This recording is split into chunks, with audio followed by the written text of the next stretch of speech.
দোতলা ছাদের দরজার দুই পাশেই আছে এরকম ঝোলানো দুটি টব।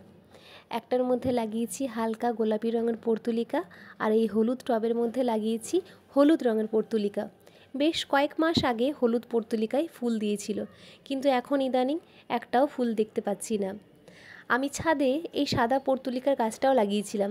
ইদানিং দেখছি বর্ষার জল পেয়ে এত ফুল দিচ্ছে, আর কয়েকটা ফুল দিলেই মনে হচ্ছে গাছ ভর্তি ফুল আছে।